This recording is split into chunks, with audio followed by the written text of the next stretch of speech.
Let's think carefully about this first key point, because it's not simply about whether or not love should be expressed. It matters about the psychological dynamics that emerge when love is expressed without balance, without proportion, without respect for the boundaries of both the self and the other. When psychologists speak about the importance of balance in relationships, they are pointing to something fundamental about human nature. The fact that relationships flourish when there is reciprocity, and they wither when one person is forced into the position of, by that, constant giver, while the other assumes the role of constant receiver. Now think of love as a currency. If you flood the market with it, if you hand it out endlessly, without measure, without timing, it begins to lose value. The very same expression that once evoked warmth, gratitude, or awe can eventually provoke indifference, or worse, irritation. That doesn't mean that love itself loses its worth. What it means is that human beings are wired to calibrate value in relation to scarcity and balance. A small act of kindness, a carefully chosen word of affection, can have profound impact when delivered in the right moment. But constant outpouring without rhythm or restraint dulls its edge. This is the trap of overexpression. It disguises itself as generosity, as devotion, as selfless giving, but underneath it often conceals something more troubling: dependency. To love someone is one thing. To depend on their reaction to validate your worth is another. When you express too much love, too frequently, too desperately, you risk turning love into a tool for reassurance rather than a natural exchange of mutual care. In doing so, you push the relationship toward imbalance because the one who receives is no longer free to appreciate. They are trapped in the role of constant recipient, which eventually fosters guilt, pressure, or disengagement. And this dependency doesn't just harm the relationship, it corrodes the individual who gives too much. Because if your identity is built upon the relentless need to express love in order to be noticed or valued, then you no longer love freely. You are enslaved by your own need to be acknowledged. Psychology tells us that human beings must maintain autonomy, an inner core that remains intact regardless of how others respond. Without this, love shifts from being a gift to being a form of control, however subtle, because it demands reciprocation, attention, or validation in return. Consider the story of many relationships that collapse under the weight of imbalance. One partner says, "I gave you everything. I expressed my love every single day. I made you my world." And the other partner replies, "Yes, but I didn't ask you to, and I couldn't breathe under the weight of it." That is the paradox. In attempting to give everything, you may end up giving nothing that truly matters. For love to be meaningful, it must respect freedom, the freedom to miss, the freedom to long, the freedom to appreciate when the gesture finally arrives. Without space, there is no longing, and without longing, there is no depth. Now, none of this means that love should be withheld or repressed. That would be equally destructive. What it does mean is that love should be expressed with awareness, with rhythm, with an understanding of proportion. Just as music relies on pauses as much as notes, relationships rely on restraint as much as expression. If you never stop playing the instrument, there is no music, only noise. The human psyche requires intervals, moments of silence, so that the next expression of love can be heard, felt, and cherished. This balance also protects both partners from falling into roles that diminish their growth. When love is expressed excessively, it may reduce the giver to someone who sacrifices endlessly, losing their own individuality. And it may reduce the receiver to someone who feels suffocated, pressured to respond in kind, even when they don't feel it in the moment. But when love is measured, when it is delivered with thought and care, it uplifts both parties. It preserves individuality while simultaneously weaving connection.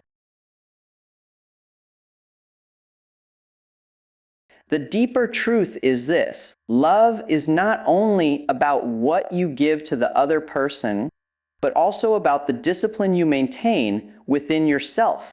Restraint is not coldness, it is strength. It demonstrates that your love is not born of neediness, but of choice. That you are not clinging out of fear, but giving out of abundance. And when love comes from that place, it carries a weight that no amount of repetition could ever achieve. So if psychology says never express too much love, it is not denying love's importance. It is reminding us that love, like all powerful forces, must be handled with care. Fire warms the home, but if you let it blaze unchecked, it consumes everything in its path. Love, in the same way, must be contained within boundaries that allow both people to remain whole, free and capable of genuine appreciation. And so the lesson is simple but not easy. Learn to balance affection with independence, intimacy with space, expression with silence. In doing so, you preserve the dignity of your love, the strength of your character, and the vitality of your relationship. Because when love becomes balanced, it is not only felt, it is respected, and respect is what keeps love alive. There is an old truth in psychology and human behavior that we often forget: what is too easily available is rarely valued. This is not cynicism. It's simply an observation of how the human psyche assigns meaning. When something is abundant, predictable, and constant, the mind gradually shifts it into the background. It stops noticing, it stops appreciating, and this applies not only to material possessions, but also to emotions, affection, and love. If you express your love every moment with no variation, with no pause, the danger is not that your love isn't real. The danger is that it becomes invisible. It becomes something the other person no longer sees as precious, because it is always there, always guaranteed. Human beings are wired to respond to contrast, to notice light because it stands against darkness, to cherish warmth because it relieves cold. Without contrast, the meaning dissolves. Without contrast, the words "I love you" can become background noise. Psychology calls this hedonic adaptation. We adapt to what is consistent and we begin to take it for granted. Think about how you stop noticing a smell after being in a room for too long, or how a song you once loved loses its magic after you've played it hundreds of times. The same mechanism applies to if love is expressed without rhythm, without restraint, it risks being stripped of its emotional weight. Now, this doesn't mean withholding love to play games or to manipulate. That's not what I'm suggesting at all. Rather, it's about the quality of expression. Love should be intentional, not mechanical. When you say "I love you" because you feel it deeply in that moment, it carries an electricity, a reality that strikes the heart of the other person. But when those same words are repeated 10 times a day, out of habit or anxiety, they can start to lose their impact. The other person might hear them, but not feel them. We must remember that the human soul doesn't just crave words, it craves meaning, and meaning requires rarity. The philosopher Nietzsche once said, "To live is to suffer. To survive is to find some meaning in the suffering." Now, apply that principle to love. To love is to cherish, and to cherish is to feel the weight of what might be lost. When love is too constantly displayed, its value as something rare, something worth cherishing, can be diminished. Think about your own experiences. Imagine someone showering you with compliments constantly. At first, it feels wonderful, but over time, do you start to question whether they mean it? Do you start to feel that their words are automatic, not truly anchored in perception? The same happens with love. Overexpression can create suspicion or worse, boredom. It strips away the freshness, the spark, the sense of discovery that makes affection so powerful. And here lies the paradox. By trying to keep love alive through constant display, you may actually hasten its death. Relationships thrive not on relentless repetition, but on the power of moments. The carefully chosen gesture, the unexpected kindness, the well-timed expression of affection that surprises and touches the heart. The rarity makes it memorable, the contrast makes it real. This is why psychology emphasizes moderation. Not coldness, not withholding, but moderation. By creating intervals in your expressions, you allow your words and actions to breathe. You allow them to land with force, to carry the emotional significance that endless repetition erodes. Think of it like seasoning food. Salt brings out the flavor of a meal, but too much salt destroys it. Love is the same, too little, and the relationship starves; too much, and the flavor of affection disappears. The lesson here is to treat love as something sacred, not casual. You don't throw sacred things around casually. You handle them with reverence. You choose the right moment, the right words, and you mean them fully. And because you don't overuse them, they never lose their power. They remain sharp, alive, unforgettable. So what does this mean practically? It means being conscious. It means asking yourself, am I expressing this out of genuine feeling, or am I doing it to fill silence, to calm my own insecurity, or to maintain control? If it's the latter, then your expression of love may be serving you more than it serves the relationship. But if it's the former, if it rises naturally out of gratitude, admiration, or genuine affection, then even a single expression can carry the power of 100. And that is why restraint in love is not a denial of love. It is a deep respect for love's value. It is a recognition that love, like any precious thing, must be preserved from inflation. Because once love becomes inflated, once the words, the gestures, the outpouring become endless, it risks becoming empty. And emptiness in love is more dangerous than silence. So the principle is clear. Love is strongest when it is rare enough to be noticed and intentional enough to be felt. When we treat love as an ever-present background noise, it fades into insignificance. But when we treat it as a deliberate gift, it resonates, it endures, it transforms. One of the greatest challenges in relationships is not simply how much we love, but how wisely we manage the expression of that love. Psychology teaches us that unregulated emotion, no matter how noble its source, can create harm when it ignores the natural boundaries of the other person. Love without self-regulation can quickly shift from being supportive to being suffocating. And suffocation, even when wrapped in affection, eventually breeds resentment rather than closeness.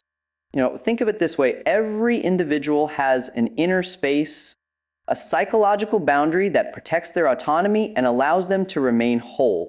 When someone overwhelms that boundary with constant emotional intensity, whether through endless declarations of affection, demands for closeness, or the refusal to allow distance, it does not feel like love. It feels like pressure, and pressure erodes intimacy. A healthy relationship thrives when both people maintain their individuality. They are connected, yes, but they are also free. They are close, but they are not fused. They can share their lives without losing themselves in the process. That balance is achieved only through emotional regulation, through the discipline of moderating how and when love is expressed. Many people believe that the more love you show, the more secure your relationship will be. But psychology suggests the opposite is often true. Too much intensity, uncussed, unmeasured, can create insecurity, not stability. Why? Because the other person begins to feel that they cannot live up to the demand, that they are being asked to constantly respond, constantly reassure, constantly carry the emotional needs of their partner. What started as love becomes an unspoken burden.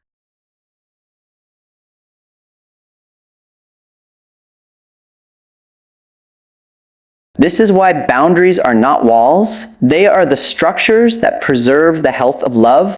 When you respect your partner's boundaries, when you recognize their need for space, their right to solitude, their individuality. You are saying something profound. I love you enough to let you breathe. And paradoxically, it is in that breathing space that affection grows stronger. Consider a plant. Water is essential for its survival, but drowning it destroys its roots. Love operates in a similar way. A measured, thoughtful expression nourishes the relationship, while excessive, unregulated outpouring can choke the life out of it. Emotional regulation is the discipline of giving just enough to nurture, while withholding enough to allow growth. What makes this difficult is that many people confuse love with possession. They believe that if they don't constantly express it, if they don't constantly remind the other person, the bond will weaken. In reality, the opposite is true. Relationships with too much clinging, too much neediness, too much insistence on closeness often collapse under the strain. The healthiest love is one that holds without gripping, that embraces without smothering, that supports without controlling. This requires strength to restrain your impulses, to recognize when your need to express love is actually a projection of your own insecurity. Emotional regulation is not the suppression of love. It is the discipline of ensuring that love is expressed in ways that uplift rather than overwhelm. It is the ability to sit with your own emotions without immediately imposing them on another. It is the wisdom to recognize that sometimes silence communicates love more deeply than words. Psychology calls this differentiation the ability to remain connected without losing your sense of self. Differentiation allows you to be close while still maintaining your own identity. Without it, relationships become enmeshed, tangled in dependency. And dependency is not love. It is fear disguised as devotion. Ask yourself, what does it feel like to be on the receiving end of unregulated affection? At first, perhaps it feels flattering, but over time it feels invasive. You lose your sense of space, your ability to simply be without having to constantly reassure the other person. Eventually, you may even feel guilty for wanting distance, even though that desire for distance is natural and healthy. That is the tragedy of unregulated love. It erases freedom, and without freedom, love cannot survive. On the other hand, regulated love that is aware of timing, space, and boundaries, creates trust.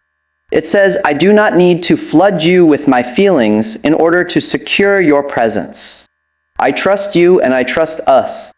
That trust is what gives the other person room to flourish, and when they flourish, the relationship flourishes as well. This is not to suggest that emotions should be locked away or denied. Suppression leads to coldness, and coldness is as destructive as suffocation. What psychology emphasizes is balance, the balance of expression and restraint, of closeness and space. This balance requires maturity because it demands that you master yourself before you attempt to love another. And so the task is not simply to love, but to love with wisdom. To be aware of when your love is truly about giving and when it is about taking reassurance, taking control, taking validation. To recognize when your expression is nurturing your partner and when it is drowning them. That awareness is the foundation of emotional regulation. When you learn to respect boundaries, you discover something powerful. Love becomes more durable, more resilient. It no longer burns out under the heat of overexpression, nor does it freeze in the absence of care. Instead, it endures precisely because it exists in balance. One of the most damaging illusions about love is the belief that it is primarily a matter of expression, that as long as you say the right words, repeat them often enough, or make grand emotional gestures, the relationship will thrive. Psychology, however, reminds us of a deeper truth. Love is sustained not by endless declarations, but by the actions that quietly and consistently demonstrate care, responsibility, and sacrifice. Words can touch the ear, but actions shape reality. Think about the nature of trust. Trust is not built through repeated promises. It is built through patterns of behavior. If someone says, "I love you 1,000 times," but fails to show up when you need them, those words lose their weight. If they insist on their affection but neglect responsibility, loyalty, or respect, then their expressions become hollow. On the other hand, even someone who rarely speaks of love but lives it out through their presence, reliability, and selflessness earns trust that cannot be shaken. This is why psychology warns against overexpression, not because love should be hidden, but because love must be anchored in action to retain its meaning. Overexpression can act as a disguise, a way of covering up insecurity, or worse, a substitute for real responsibility. Saying "I love you" 20 times in a day is easier than sacrificing your time, your comfort, or your pride for the well-being of another. But it is the sacrifice, not the speech, that defines love's authenticity. And here lies an uncomfortable truth. Words are cheap. They require no effort, no cost, no risk. But actions are costly. Actions demand discipline, commitment, and often suffering. When you wake up at 3 in the morning to care for your sick child, that is love. When you hold your tongue in anger to preserve the dignity of your partner, that is love. When you choose responsibility over impulse, when you carry a burden that you could have ignored, that is love. Love proves itself not in endless verbal affirmation, but in the willingness to act, even when it is inconvenient or difficult. Now, this doesn't mean that words are meaningless. They matter, of course. They can inspire, comfort, and reassure. But words gain their power from the actions that back them. Without action, words collapse into sentimentality, pleasant to hear, but fragile in practice. In fact, overexpressing love through words can even erode credibility, because if the other person sees no corresponding action, the words begin to feel manipulative. They become a performance rather than a truth. Psychology also teaches us that love expressed in action builds something that excessive words cannot: respect. And respect is the foundation upon which enduring relationships stand. When someone sees that your love is not just emotional indulgence, but lived out responsibility, they respect you. They may not remember every declaration you made, but they will remember the time you carried them through hardship. They will remember the consistency of your presence when life was difficult. They will remember your actions long after your words fade. The greatest danger of overexpression is that it can keep love on the surface level, loud, visible and constant, but shallow. Genuine love, by contrast, often works quietly. It does not demand constant recognition. It does not need to parade itself in endless verbal repetition. It demonstrates itself in the background, in the invisible sacrifices, in the small but consistent acts of care that build a foundation too strong to be shaken. This distinction is important because in the modern age, we are obsessed with appearances. We measure love by how much it is declared publicly, how much it is displayed on social media, how loudly it is spoken. But psychology and philosophy alike remind us that the truest things are often hidden. The roots of a tree are invisible, yet without them, the tree cannot survive. Love is the same. Its visible expressions matter, but without the roots of action, it will topple when tested. To live love as action requires discipline. It means restraining the impulse to simply say what is easy and instead committing to do what is hard. It means being present even when you don't feel like it, offering support even when it goes unnoticed, and choosing responsibility even when it is inconvenient. These are not dramatic gestures, but they are the essence of love. And so the real question is not how often do you say "I love you," but how often do you embody it? Do you show up? Do you sacrifice? Do you protect what matters? Do you put responsibility before selfishness? These are the tests that reveal the truth of your love. Because in the end, love that is only spoken evaporates. Love that is lived endures. Love spoken too often without grounding becomes background noise. But love demonstrated through action becomes the fabric of trust, the foundation of respect, and the anchor of a relationship that can withstand time, hardship, and change.